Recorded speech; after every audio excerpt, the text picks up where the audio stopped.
नमस्कार बच्चों, आपका स्वागत है। मैं हूं पीसी वर्मा और आज हम देखेंगे स्वतंत्र भारत में लोकतंत्र और राजनीतिक संस्थाओं की कार्यप्रणाली। हमने पहले देखा है कि जो राजनीतिक संस्थाएं हैं वो किस प्रकार से काम करती हैं। साथ ही साथ हमने ये भी देखा कि जो निर्वाचन आयोग है वो कैसे काम करता है।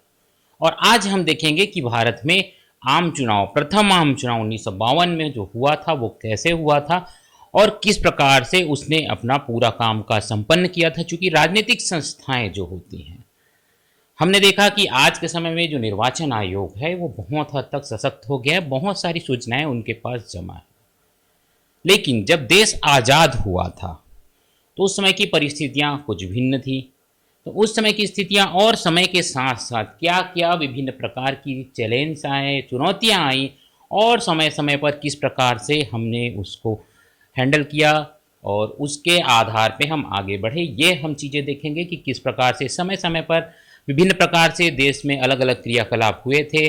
जो पुनर्गठन हुआ था राज्यों का वो भी हम देखेंगे इस चैप्टर में। इसके अलावा हम देखेंगे कि किस प्रकार से विदेश नीति है और किस प्रकार से राजभाषा का सवाल जो है वो बनाया गया था। और एक और बात उसमें है, जो प्रमुख राजनीतिक घटनाएं, जो घटनाक्रम हुए हैं हमारे देश के स्वतंत्र होने के बाद, उसमें देखेंगे।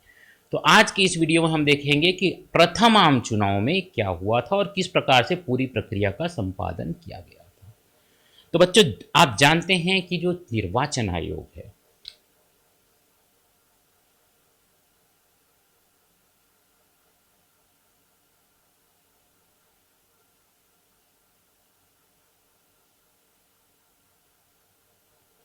इसकी जिम्मेदारी होती है मतदाताओं की जानकारी एकत्र करना, लोगों के ईपिक कार्ड बनाना, साथ ही साथ चुनाव की प्रक्रिया का संचालन करना और भी बहुत सारे काम होते हैं जो हमने अपने पहले चैप्टर में देखे थे कि निर्वाचन आयोग बहुत विस्तृत भूमिका निभाता है। लेकिन जब देश आज़ाद हुआ था 1947 में और संविधान लागू हो गया था 1950 में, तब फिर निर्वाचन करवाने की जिम्मेदारी बहुत हद तक आ गई थी। और फिर ये एक बहुत बड़ी प्रक्रिया थी, चूंकि आप जानते हैं बच्चों, सबसे महत्वपूर्ण होता है किसी भी निर्वाचन में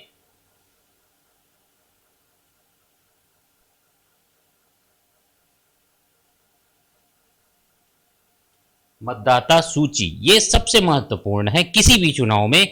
सबसे पहला काम होता है लोगों की जानकारी इकट्ठा करना और कौन कौन व्यक्ति वोट देने आएगा और उनको इसकी जानकारी भी देना कि आपका नाम दर्ज है, जिसका नाम नया है अर्थात 18 साल से ऊपर, आज के समय में 18 साल से ऊपर है। और 1952 में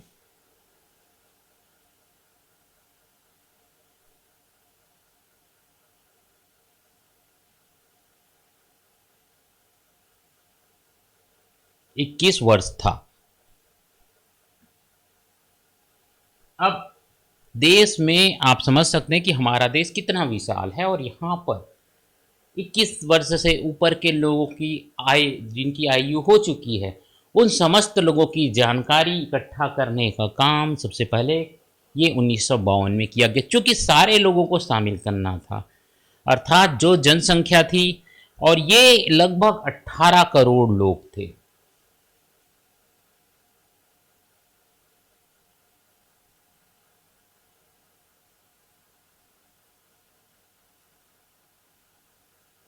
और उस समय जो संसाधन थे उतने ज़्यादा वो विकसित भी नहीं थे, मोबाइल नहीं था और अन्य प्रकार की टेक्नोलॉजी उस समय पे नहीं थी। तो हर व्यक्ति के घर घर जाकर जानकारी इकट्ठा करने का काम, 18 करोड़ लोगों का नाम दर्ज करने का काम करवाया गया।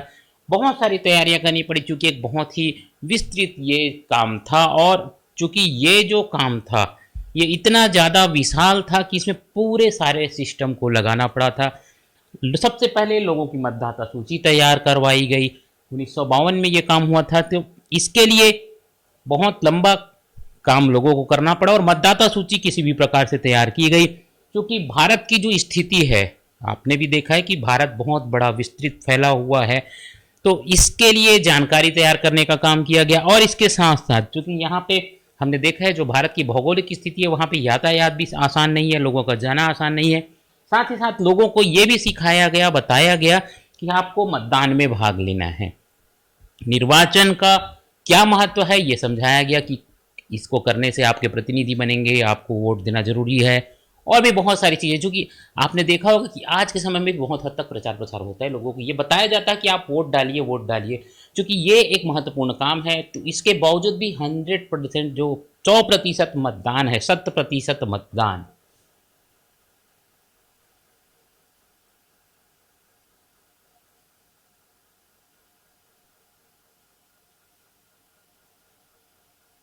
आज के समय में बहुत बड़ा चुनौती है। 100% मतदान अर्थात सभी लोग वोट दें, ये संभव नहीं हो पाता। बहुत ऊंचा स्तर तो होता है, लेकिन बहुत हद तक ये 100% नहीं पहुंच पाता, और इसके बहुत सारे कारण होते हैं। तो उस समय पे प्रयास किया गया कि अधिक से अधिक लोग भागीदारी करें, और इसमें सबसे बड़ी परेशानी ये थी कि 1952 में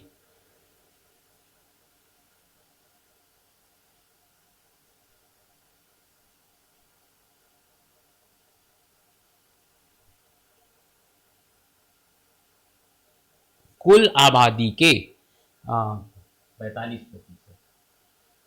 45% लोग निरक्षर थे, अर्थात अधिकतर लोग ऐसे थे जो कि पढ़ लिख नहीं पाते थे। तो अब ये परेशानी भी थी कि सूचनाएं कैसी भेजी जाएं, व्यक्ति को प्रत्यक्ष रूप में उनके पास जाकर उनको बताना पड़ेगा, क्योंकि आप पत्र में भी नहीं कर सकते, अखबार में भी आप नहीं छाप सकते, क्योंकि लोग तो पढ़ नहीं पाते। 85% लोग निरक्षर थे। तो अब किस प्रकार से वो मतदान के लिए प्रेरित हों और किस प्रकार से वो वोट देंगे, क्योंकि अब उनको पढ़ना तो आता नहीं था, तो नाम कैसे देखते कि किस उम्मीदवार को वोट दे रहे हैं। तो इसके लिए चिन्ह बनाए गए और चिन्हों को बताया गया कि इस व्यक्ति का ये चिन्ह है। तो इससे उन्होंने पहचान किया कि ये व्यक्ति है जिसको वो वोट देना चाह रहे हैं, और इस प्रकार से पहचान करते हुए फिर वोटिंग की प्रक्रिया की गई।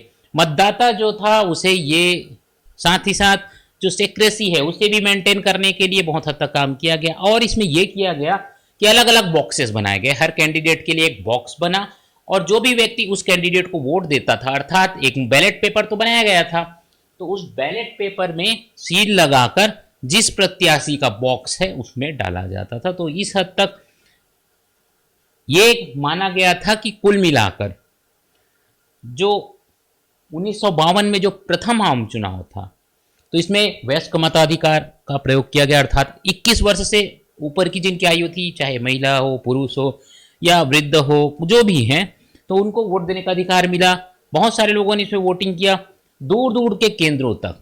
इसमें जो विशेषताएं हैं इसे आप देख सकते हैं।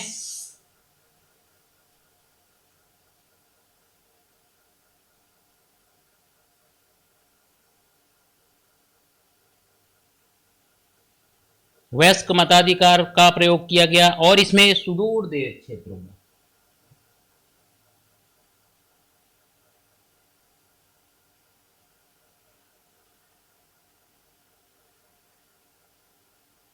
बहुत हद तक कोशिश किया गया कि अधिक से अधिक क्षेत्र को कवर किया जाए, और सभी विधानसभा में भी साथ में ही चुनाव संपन्न हुआ, क्योंकि बहुत बड़ी प्रक्रिया थी।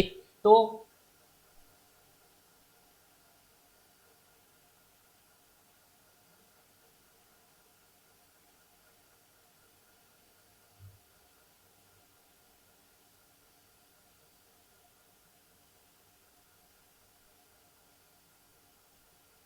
ये दोनों चुनाव एक साथ हुए, लोकसभा और विधानसभा दोनों चुनाव को एक साथ संपन्न कराया गया, क्योंकि बहुत बड़ी प्रक्रिया थी, बहुत बड़ा काम हो चुका था। तो लगभग 18 करोड़ में से 17 लाख लोगों को पंजीकृत किया गया, जिसमें से अधिकतर निरक्षर थे, 85% लोग निरक्षर थे। और इसके अलावा कुल मिलाकर एक बहुत बड़ा आंकड़ा जो है, मतदान केंद्र जो थे,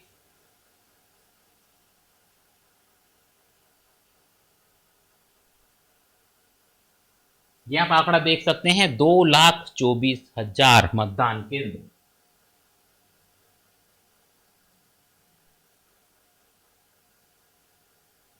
बहुत बड़ी संख्या में मतदान केंद्र बनाए गए थे, और लगभग सभी 1000 व्यक्तियों पर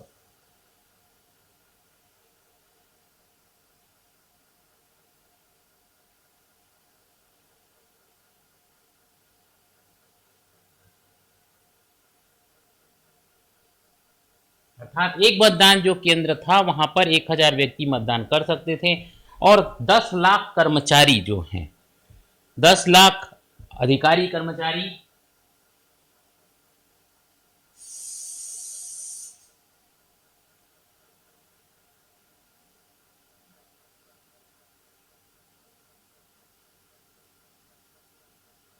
10 लाख अधिकारियों की ड्यूटी लगाई गई, 2,24,000 मतदान केंद्र, अर्थात एक मतदान केंद्र के पीछे लगभग 4 लोग। इस तरह से आप समझ सकते हैं कि बहुत बड़ी संख्या, बहुत बड़ा आंकड़ा है। तो ये जो मतदान संपन्न हुआ, इसमें बहुत हद तक इन चीज़ों का पालन किया गया। सेक्रेसी को बनाए रखा गया, जो गोपनीयता होती है वोटिंग की उसे बनाए रखा गया। उंगली में निशान लगाया जाता था, क्योंकि उस समय पे भी ये व्यवस्था की गई थी कि उंगली में जो स्याही है उसका निशान लगाया जाता है। और इसके लिए जो जनता थी वो भी बहुत हद तक जागरूक हो चुकी थी और कुल मिलाकर 46% लोगों ने मतदान किया।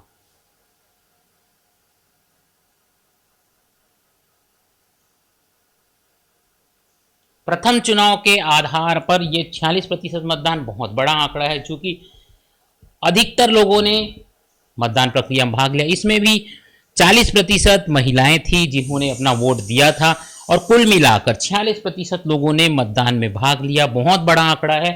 और प्रथम चुनाव जो 1952 में हुआ बहुत हद तक सफल हुआ और इसमें लगभग 74% सीट जो है वो कांग्रेस ने जीती थी।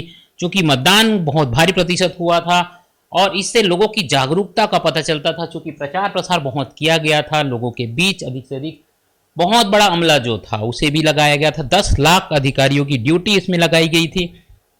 तो ये था प्रथम चुनाव जिसमें कई पार्टियों ने भी हिस्सा लिया, साथ ही साथ कम्युनिस्ट पार्टी, समाजवादी पार्टी, जनसंघ और क्षेत्रीय दल ये सभी शामिल थे। और इसी प्रकार से फिर बाद में भी आम चुनाव जो हुए इसके बाद, अर्थात प्रथम चुनाव तो 1952 में हुआ, इसके बाद 1957 और 1962 में।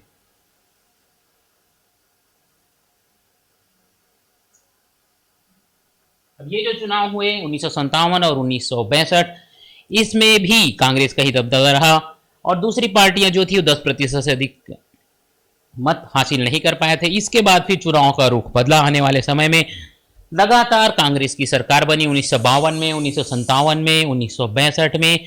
चूंकि उस समय कांग्रेस एक दल का वर्चस्व था, कांग्रेस ने बहुत हद तक स्वतंत्रता संग्राम में भी भाग लिया था। लंबे समय तक इनका कार्यकाल था और बहुत सारे इनके जो नेता थे वो लोगों के बीच बहुत ज़्यादा पॉपुलर थे और उसी के कारण बहुत समय तक कांग्रेस ही चुनौती देती रही और कोई अन्य दल जो नहीं था जो कि चुनौती दे पाए। 25 साल लगभग, स्वतंत्रता के लगभग 20-25 साल बाद तक कांग्रेस का ही शासन चला और लोगों के बीच उस समय पे जो कांग्रेस पार्टी का चिन्ह होता था वो बैलों का जोड़ा था, जिसका प्रयोग किया जाता था चुनाव के दौरान। और इसके बाद फिर परिस्थितियां बदली।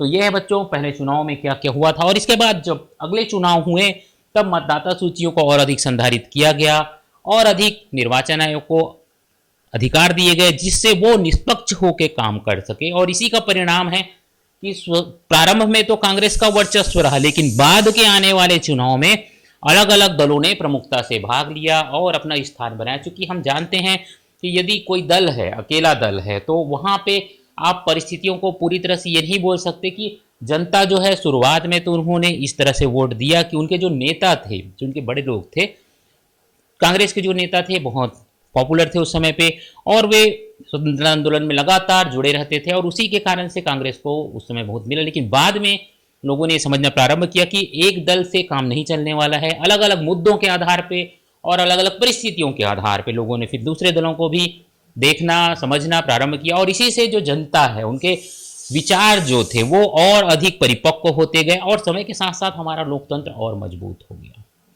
तो प्रथम आम चुनाव में आज के लिए इतना ही बच्चों। आपसे अनुरोध है कि हमारे वीडियो को अवश्य लाइक करिए, साथ ही साथ हमारे चैनल को जरूर सब्सक्राइब करिए, जिसका लिंक इस वीडियो के नीचे दिया गया, सब्सक्राइब लिखा है, जिसमें आप क्लिक करेंगे और हमसे जुड़ जाएंगे और हम आपको इसी प्रकार जानकारी देंगे। तो जरूर जुड़े रहिए, हमारे चैनल को सब्सक्राइब करिए बच्चों। तो आज के लिए इतना ही। मैं पीसी वर्मा आपसे विदा लेता हूँ, जल्द ही मिलूंगा। तो आज के लिए इतना ही, धन्यवाद, नमस्कार।